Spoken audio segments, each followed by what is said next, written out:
What's going on, everyone? So we got some great news in regards to Jarred Vanderbilt and his potential return. So Jarred Vanderbilt cleared for return to play progression amid heel injury. ESPN's Dave McMenamin reported on Monday that the swingman Jarred Vanderbilt, who has missed the first 10 games of the season with bursitis in his left heel, has been cleared by team doctors to begin a return to play progression.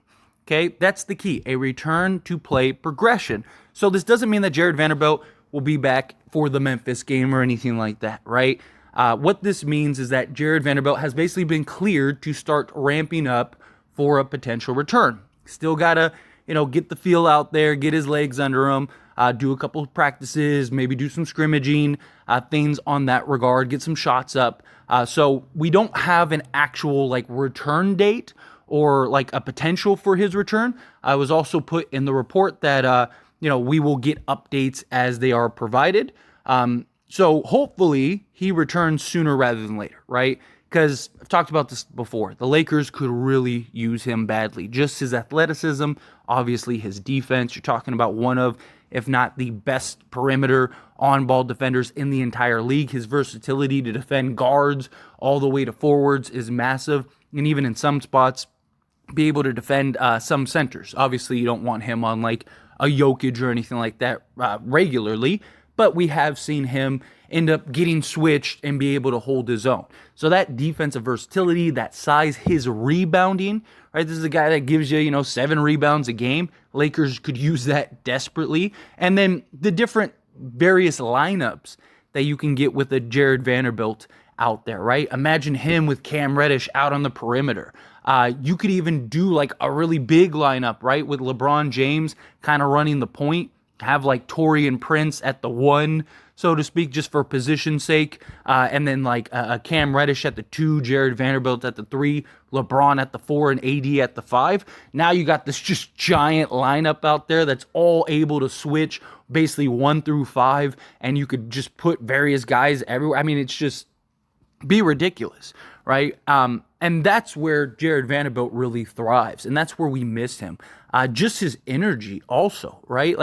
That's been a big thing that the Lakers have lacked, is that intensity, that energy, that bring it every second of every game, of every moment that you were in said game. And Jarred Vanderbilt provides that, and that also becomes contagious, right? You see Jarred Vanderbilt out there looking like Houdini, just almost teleporting all over the court. He's over here, and then he flies over here, and then he's back over here, and it's dude, it's there's 5 of them out there at times, just because of his competitive nature and the way that his motor works, right? So you see that, and that raises the tide, right? Now, everybody's okay, I can't be that guy that's just standing here doing nothing while Jarred Vanderbilt is flying all over the place. So let me lock in. Let me, provide and match that level, match that effort.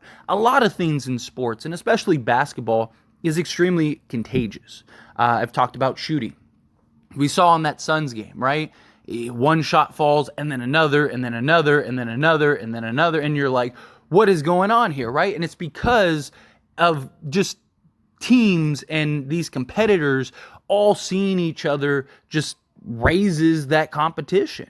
It's also why you'll see teams play down or up to their competition, right? A team comes in and they're the lesser team, but by the time the game's over, it was a lot closer, or maybe they even won. And you're like, how did that happen? How did a team like Memphis beat the Clippers with all the Clippers talent? It's well, the Clippers are struggling. They're going through their progressions, and Memphis is a team that is desperate and needs to get a win, and they're competitors and they want to compete. And you just see that. It's sports. At the end of the day, it's sports. That's why you see teams, why is an entire team hot? And it's dude, these guys are all shooting the lights out. It's not just 1 or 2 guys. Because again, you when guys are struggling, right, you see everybody struggle because that hoop just gets smaller and smaller and smaller. But then you'll see a guy knock down Cam Reddish in that Suns game, boom, hits back-to-back threes, and then hits that 1-3 to end the third quarter, and it was just the floodgates open. And now that rim just got huge, and then you see Christian Wood hit one, and then Rui Hachimura hit one, and it's just boom, boom, boom, boom, boom. And Jarred Vanderbilt can provide a lot of that for the Lakers.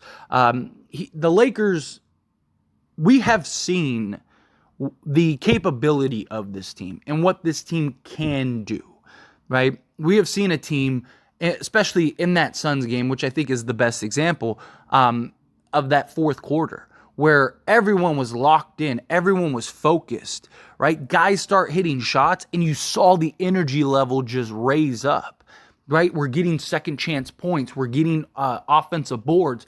Guys are getting after it, sacrificing their bodies, right? Like, all of those things are very significant, very important. Another great example would be the game against the Portland Trailblazers, right? Taurean Prince. The ball is just falling, it's heading out of bounds. Everyone just stops and stands around. But Taurean Prince tracks that down, chases that down, says, I'm going to get this basketball. Oh, I got the basketball. I'm going to the rim, and ends up putting the game away. Like, those kind of plays, those type of energy just injectors are something that can really affect a team in a positive manner. And Jarred Vanderbilt can really provide that for the Lakers. The real question when it comes to Jarred Vanderbilt is just his scoring, right? His offense. How does his offense look, right? Because the Lakers have struggled at times to just score the basketball, and there is concern that Jarred Vanderbilt won't provide much on that end. He does provide, again, athleticism, some rim pressure when he's like cutting to the rim, being a lob threat, or just like that backdoor cutter, which is very important, right? You need those guys. And especially guys like D'Angelo Russell are really good at finding that player. And then just, if he can just finish at the rim, the concern with that is just his hands, right? Like last season, because we don't have really a sample size this season to go off of. He played one preseason game, and in which he did provide some offense. He did provide some rebounding. Like, there was some great signs in that game. But again, one, it's a preseason game, and two, he hasn't played in 10 games. So you imagine that there's going to be a little rust coming in. So it might take him a game or two, or even several, to kind of get back in a rhythm, get back into flow, and just timing, right? Like, that's a big thing, especially with NBA games. And it's something that I talk about all the time. Like, you can't simulate an actual NBA game. You can do as many scrimmages, as many practices. You can run at, a Drew League or your local Y or a semi-pro or whatever. You can simulate as much as you want. You'll never be able to replicate an actual NBA game with the speed, with the timing, with everything that just goes into it. And that includes on the defensive side, right? Defense is about timing. Being able to read your opponent, being able to predict where he's going to go to beat him to the spot, being able to recover, timing on block shots, like all of those things usually take time. Like, you'll see some of the best defensive guys, sometimes they'll start slow, and then as the season progresses, they just get better and better and better and better, even like shot blockers, things like that. So I don't want people to expect Jarred Vanderbilt to come in and immediately just be elite level. He may have some struggles early on. But the big question is going to be, can he hit shots, right?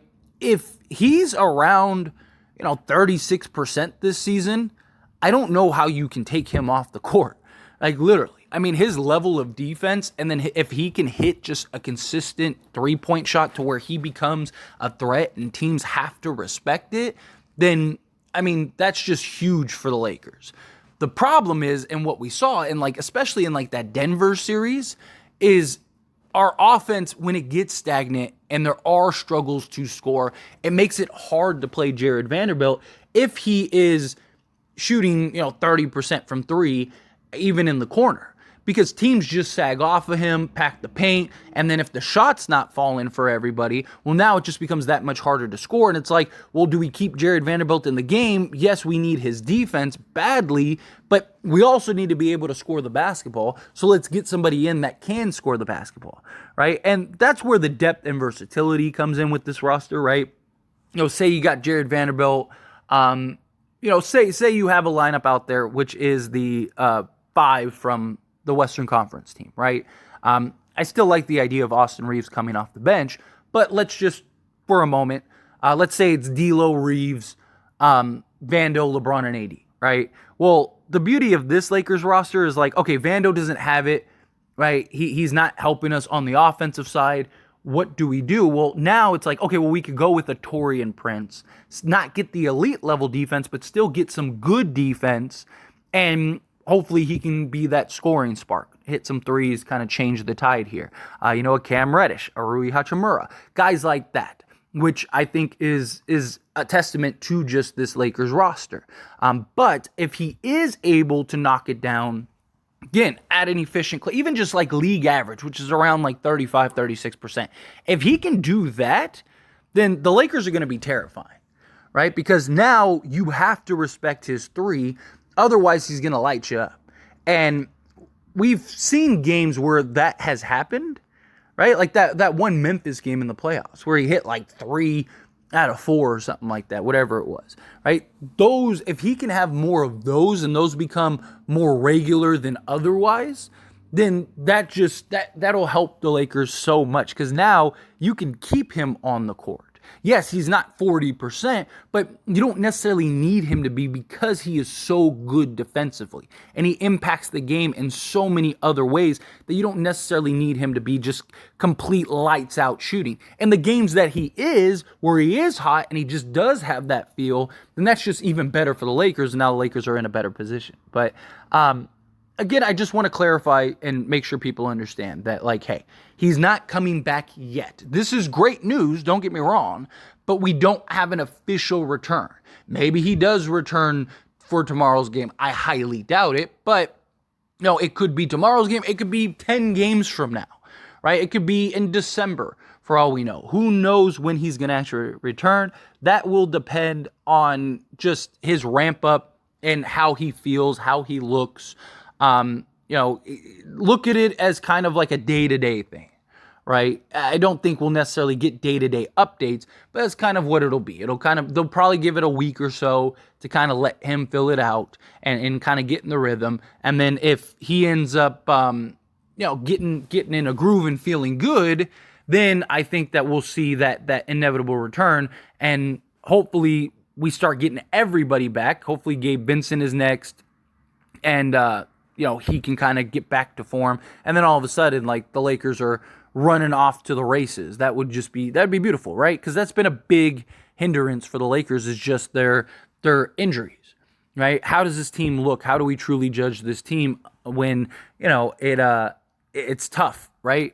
When you have all these injuries. But my hope is that he's back for the Sacramento Kings game.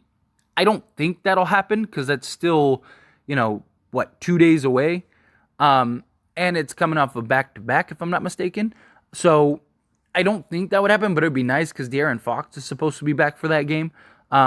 So it would be nice if we could get him for that. But more likely than not, my guess is he's back for probably like that Jazz or Mavericks game. Somewhere in that ballpark. Like, I could see him maybe being back for the Mavs game, which would put us about a week or so, especially on the back-to-back, maybe the Jazz game or the Rockets. So, more likely than not, look for him returning around the Rockets to Mavs game. So, that would be like November 19th through like the 22nd is where I think he'll return. But anyway, as always, this is a discussion, so I pass the question on to you. Let me know your thoughts and opinions down in the comments below. What do you think? How do you feel? Are you excited for this news? Are you not? Can you wait? Can you not wait until Jarred Vanderbilt returns? However you feel, whatever your thoughts are, I'd love to hear it. So let me know down in the comments below. That being said, if you haven't liked this video, hit that like button. Helps me out a lot. Lets me know you enjoy these types of videos, and I truly appreciate it. If you're not subscribed to the channel, hit that subscribe button. Turn on the bell notifications. I will see you all in the next one. Thank you.